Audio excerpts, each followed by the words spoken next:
Friends, ഷിരൂരിലെ മണ്ണിടിച്ചിൽ അർജുനെ കാണാതായിട്ട് ഇന്ന് 7 ദിവസമാകുന്നു. ഒരുപാട് പ്രതീക്ഷയോടെയാണ് കേരള ജനത മുഴുവനും അർജുന്റെ തിരിച്ചു വരേണ്ടിയിരുന്നത്.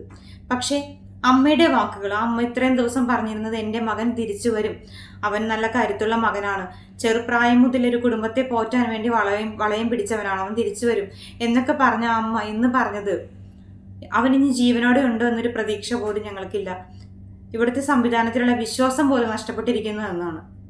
അവരുടെയൊക്കെ പ്രതീക്ഷകൾ കൈവിട്ടു പോയിരിക്കുന്നു. ഇന്നലെ വരെ അവർക്കൊരു പ്രതീക്ഷയുണ്ടായിരുന്നു, സൈന്യൻ വരും, രക്ഷിക്കും, മകനെ തിരിച്ചു കിട്ടും, ജീവനോടെ എവിടെയെങ്കിലും ഉണ്ടാകും എന്നുള്ള പ്രതീക്ഷകളൊക്കെ അവർക്കുണ്ടായിരുന്നു. അതുപോലെ അർജുൻ്റെ ഭാര്യയുടെ വാക്കുകൾ, അവസാനമായി ഒരു പ്രാവശ്യമെങ്കിലും ഒന്ന് കാണണമെന്നാണ് ഇപ്പോൾ അവർ പറയുന്നത്.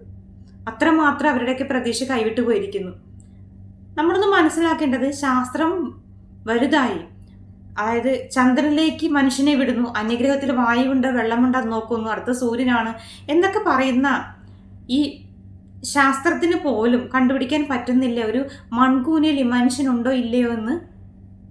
വളരെ വിഷമം തോന്നുന്നു. നമ്മുടെ ശാസ്ത്രം തോറ്റുപോയിരിക്കുന്നു എന്ന് വേണം പറയാൻ. 7 ദിവസമായിട്ടും റഡാർ ഉപയോഗിക്കുന്നു, GPS നോക്കുന്നു, എന്തൊക്കെയാണ് നമ്മൾ ചെയ്തത്. പക്ഷെ എന്നിട്ട് പോലും ആ ഒരു മനുഷ്യന്റെ ജീവനുണ്ടോ, ഇത്രയും വലിയൊരു ട്രക്ക് അതിനിടയിൽ പെട്ടിട്ട് മൺകൂനയുടെ അകത്തും ഉണ്ടോ എന്ന് പോലും നമ്മൾക്ക് കണ്ടുപിടിക്കാൻ കഴിഞ്ഞില്ല എന്ന് പറയുന്നത് നിരാശാജനകം തന്നെയാണ്.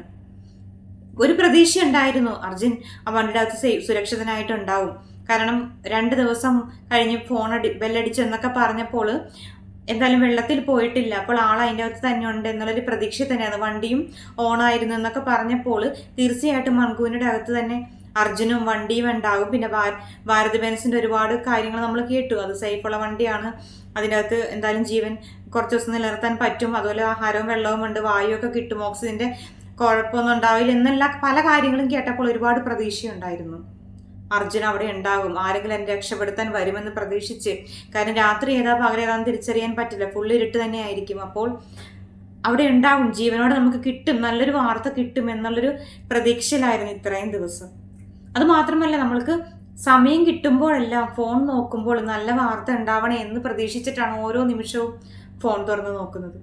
അതുപോലെ തന്നെ ആ വീട്ടുകാരും, അവർക്കും പ്രതീക്ഷയുണ്ടായിരുന്നു, തിരിച്ചു കിട്ടും, ജീവനോടെ ഉണ്ടാവും എന്നുള്ള എല്ലാ പ്രതീക്ഷയും അവർക്ക് കൈവിട്ടു പോയിരിക്കുന്നതിൻ്റെ തെളിവാണ് അവരുടെ സംസാരം, ഇന്നത്തെ സംസാരങ്ങൾ. സഹോദരി ആണെങ്കിലും പറയുന്നുണ്ട്, ഇനിയിപ്പോൾ അവൻ ഏതൊരവസ്ഥയിലായിരിക്കും കിട്ടുക, ഞങ്ങൾക്കൊരു പ്രതീക്ഷയുമില്ല എന്നാണ് അവർ പറയുന്നത്. നമ്മൾ പറയും, നമ്മുടെ ശാസ്ത്രം നമ്മൾ ഇന്ത്യ ഒന്നാമതാണ്, നമ്മുടെ ശാസ്ത്രം അത്രമാത്രം വിജയിച്ചിരിക്കുന്നു, അത്രമാത്രം വളർന്നിരിക്കുന്നു എന്നൊക്കെ പറഞ്ഞിട്ട് പോലും നമ്മൾക്ക് ഈ ഒരു മനുഷ്യജീവൻ അവിടെ ഉണ്ടോ, ഇത്രയും വലിയൊരു വാഹനം അതിനിടയിൽ പെട്ടിട്ടുണ്ടോ എന്ന് പോലും നമുക്ക് അറിയാൻ പറ്റാത്തൊരു സിറ്റുവേഷൻ എന്ന് പറയുന്നത് വളരെ വളരെ നിരാശാജനകമാണ്.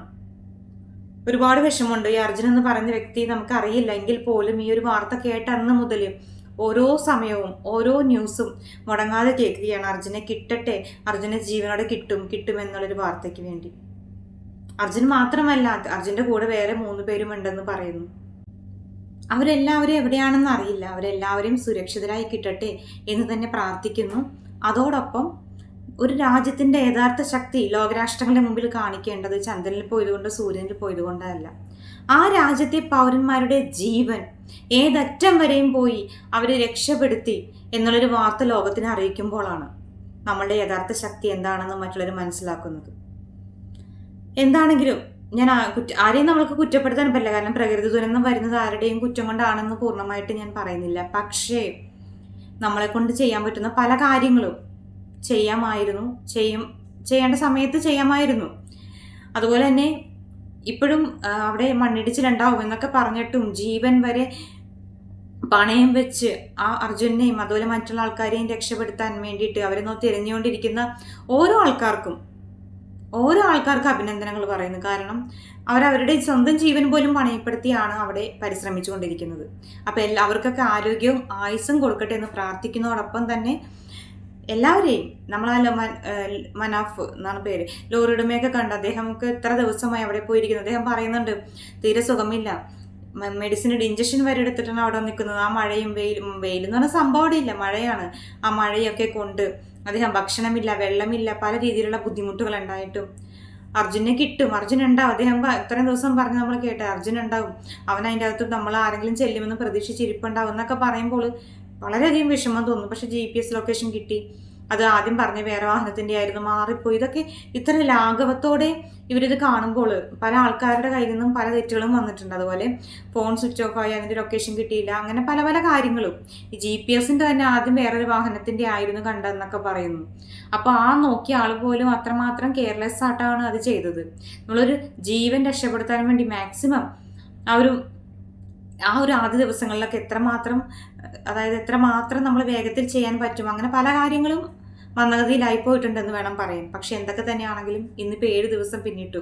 നാളെ രാവിലെ നമ്മൾ എഴുന്നേൽക്കുന്നത് ഈ തിരച്ചിലിനൊരു ഫലമുണ്ടാവട്ടെ, എന്തെങ്കിലും ഒരു നല്ല വാർത്ത ആണെങ്കിലും നല്ലൊരു വാർത്ത പ്രതീക്ഷിക്കുന്നു, എന്തെങ്കിലുമൊക്കെ അത്ഭുതങ്ങൾ നടക്കട്ടെ എന്ന് തന്നെ പ്രാർത്ഥിക്കുന്നു. അതുപോലെ അവിടെയുള്ള ആ രക്ഷാപ്രവർത്തനത്തിനുള്ള ആൾക്കാരെ പ്രത്യേകം പ്രാർത്ഥിക്കുന്നു. കാരണം അവർക്കും ആ ഒരു ഇതിൽ ഇപ്പോൾ ഒരുപാട് ആൾക്കാർ പോയിട്ടുണ്ട്. എല്ലാവർക്കും ആരോഗ്യ ആയുസ് ഉണ്ടെങ്കിൽ മാത്രമാണ് പറ്റുള്ളൂ. അപ്പം മറ്റു ബുദ്ധിമുട്ടുകളൊന്നും ഇല്ലാണ്ട് തന്നെ പ്രകൃതിയുടെ അനുകൂല കാലാവസ്ഥ എല്ലാം മാറി നല്ലൊരു സാഹചര്യം തന്നെ അവിടെ വരണേ. അതുപോലെ എത്രയും പെട്ടെന്ന് കാര്യങ്ങളെല്ലാം തന്നെ ഇനിയും വൈകാതെ, ഇനിയും ദിവസങ്ങൾ മുന്നോട്ട് കൊണ്ടുപോകാതെ നാളെ തന്നെ എല്ലാ കാര്യങ്ങളും ശരിയാവട്ടെ.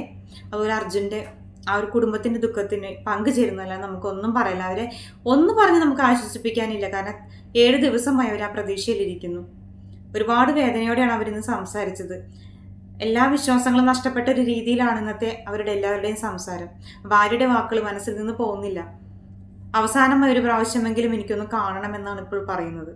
ഇത്രയും ദിവസം അവർ പിടിച്ചു നിന്നു, അമ്മ പിടിച്ചു നിന്നു, എൻ്റെ മകൻ വരും, അവൻ അതിജീവിക്കും. ആ സഹോദരിയുടെ വാക്കുകളെല്ലാം വളരെ വളരെ വേദനയാണ്. കാരണം നമുക്കറിയില്ല, അർജുനായിട്ട് നമുക്ക് യാതൊരു അർജുൻ ആരാണെന്ന് പോലും അറിയില്ല. പക്ഷെ എന്നിരുന്നാൽ പോലും ഇപ്പം അർജുനെ കുറിച്ച് പറയുമ്പോൾ നമ്മുടെ വീട്ടിലെ ഒരാൾ എന്നൊരു ചിന്തയാണ്. എല്ലാ ദിവസവും ഓരോ ദിവസവും വളരെ വിഷമത്തോടെയാണ് രാവിലെ എഴുന്നേറ്റ് കിട്ടിയിട്ടുണ്ടാവോ എന്ന് രാവിലെ എഴുന്നേൽക്കുമ്പോൾ തന്നെ ന്യൂസ് നോക്കുന്നത്. പക്ഷേ ഇത്രയും ദിവസമായിട്ടും കിട്ടിയില്ല. ഇനി നാളെയെങ്കിലും നല്ലൊരു വാർത്ത പ്രതീക്ഷിക്കുന്നു.